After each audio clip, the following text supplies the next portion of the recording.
What's up, everybody? It's Lurker here, coming at you with another track explanation video. This is the third video in my mini series of 5 where I break down all the tracks from my first EP, Wait Too Long, which came out in June of 2015. So if you're just joining me here, I'm celebrating this anniversary by going back and breaking down how I made all these tracks on the EP.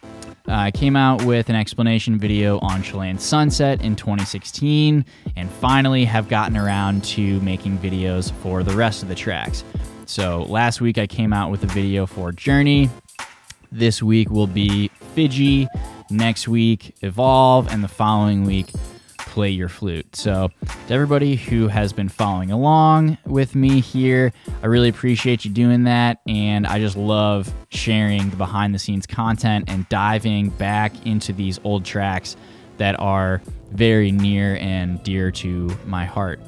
So with that being said, let's just get into this Ableton file and I'll show you how I made Fidgey. Here's the intro.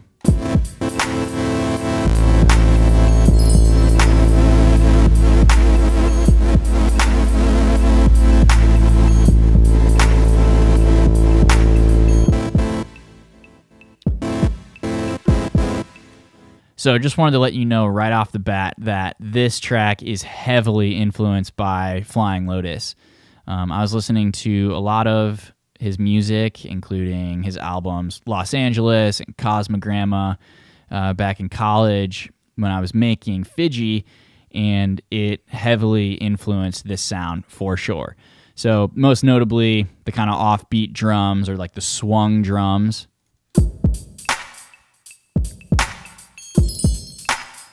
where like the snare might not be exactly right on beat, you know, slightly off grid rather.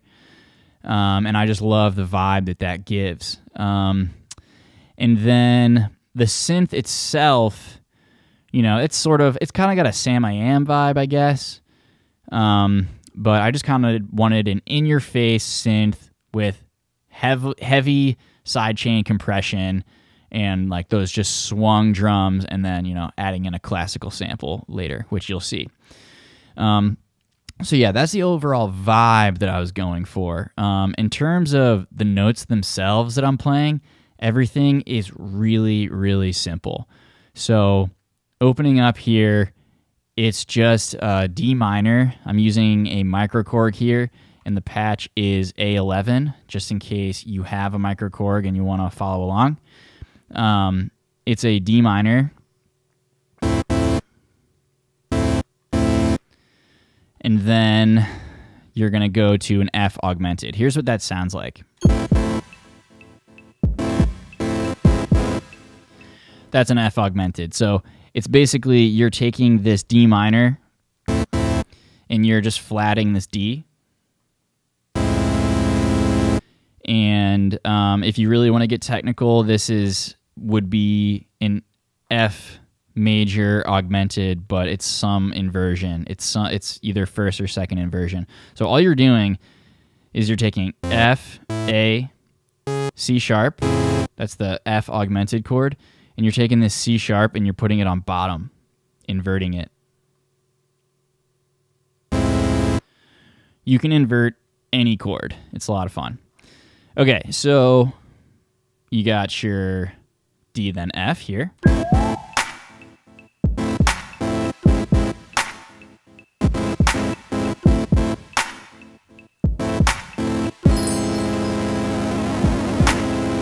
I like to use that mod wheel.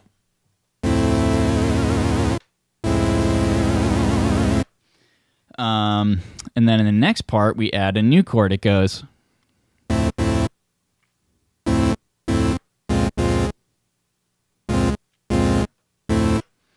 And that chord technically is an A sharp minor, but again, it's inverted. And at the time, I was not thinking in terms of minor chords, augmented, inverted, etc. I was just kind of basing it off of the sound that I liked. And if you look at this chord, the D minor, and then this A sharp minor, it's kind of symmetrical. in a weird way. So you're flatting the 1 and you're sharpening the 5 in a sort of symmetrical way. And I think at the time I was kind of just messing around with symmetry and seeing where that brought me.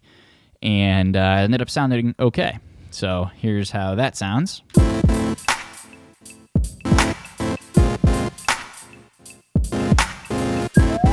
And I occasionally add this D up top.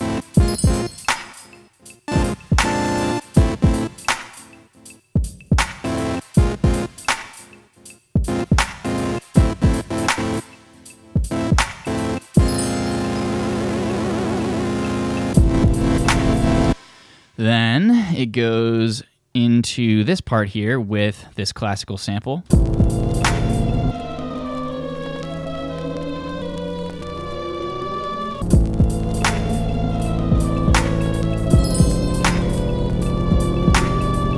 And then this part here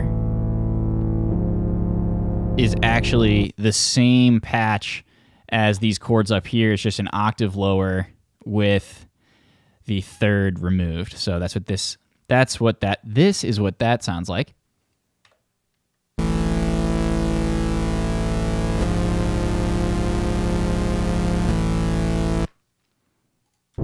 But this has a EQ on it.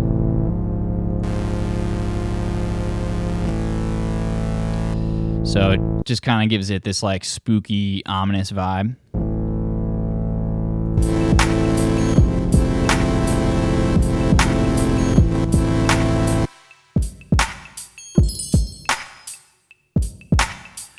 So the drums here, again with that offbeat vibe, the drums here are made using Machine Native Instruments. Native Instruments Machine. I might need some more coffee here. So yeah, I just kind of played it out on this, and then as it built more and I wasn't able to do finger drumming for all the parts, I would just kind of layer on top. So I started though with this foundational beat.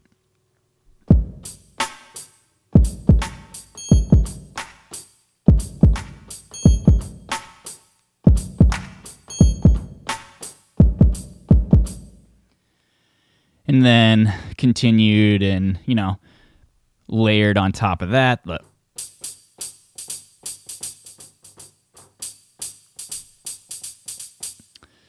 And so on. Since I'm playing the hi-hat, I'll show you my favorite part. The hi-hat is my favorite part of this whole beat just because of the flams. Like the 2 hi-hats that are like... Tss, tss, tss. It's when you play it like right next to itself.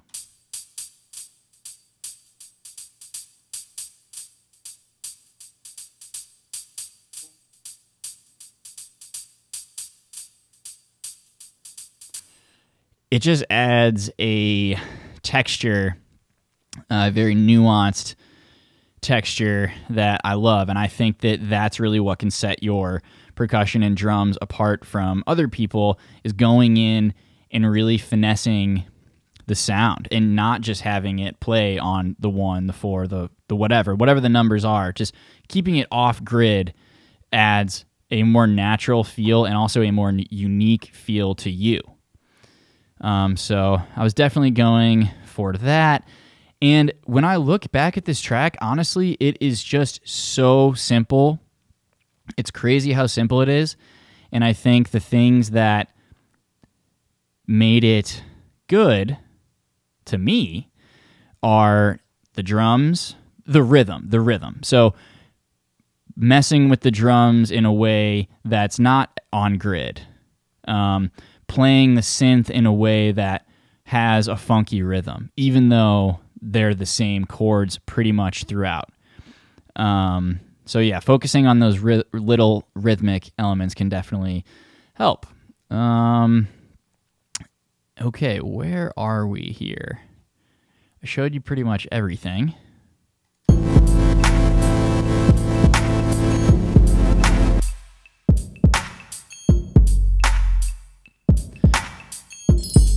Okay, there are some details here in the drums, like, you know, I add a sub kick in some parts, like here. Yeah, you know, the little clave, Somebody please comment and, you know, let me know that I've been butchering that my whole life. Just tell me how to say it, please. What other? Yeah, this little ding. I mean, all sorts of different sounds. I love them. I think that's it, honestly. It's super simple. Super simple. If you have any questions about it, please leave them below, and I'll definitely respond and try to get to it. I may not have thought of something. I mentioned that I used a lot of sidechain compression on this. That definitely helps give that rhythmic vibe that I was going for, that swung vibe, that fly low vibe. So yeah, that's Fidgey pretty much in a nutshell. Here are a couple things I did not use. And there's something to be said about taking things away from your track as opposed to adding it. Here's some funny things that I had before.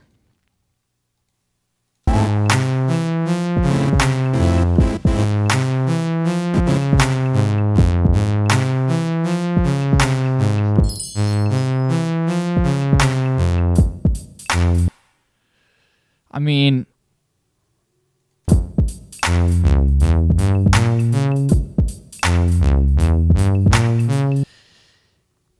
it's not the, I mean, it's kind of the worst. It's not the worst, but it's not great, and definitely didn't fit with this. Like, this song is very much on a flat plane, and that other part was like trying to take it somewhere else where it doesn't belong. So yeah, I didn't end up using that. That's also a microKORG patch, A12. Another thing I didn't end up using was this piano. I recorded this at my parents' house, which was kind of common for me when I would come home from college and Thanksgiving breaks, Christmas breaks. I would try to use my time and record piano parts for the electronic tracks that I was making in my dorm room or in my apartment. But unlike Journey and some other songs where I did end up using the piano in this track, I did not end up using it, probably because I didn't like what I recorded in the first place. And I don't know. It kind of seems like I don't know what I want.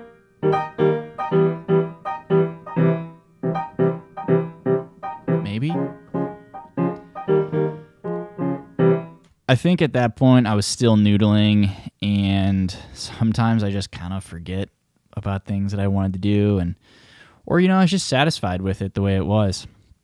So yeah, I didn't end up using that piano, did not end up using this synth, and you know, when you break it down, this track has 1, 2, 3, 4, 5 parts if you put the drums as one part, but very simple track, as you can see overall.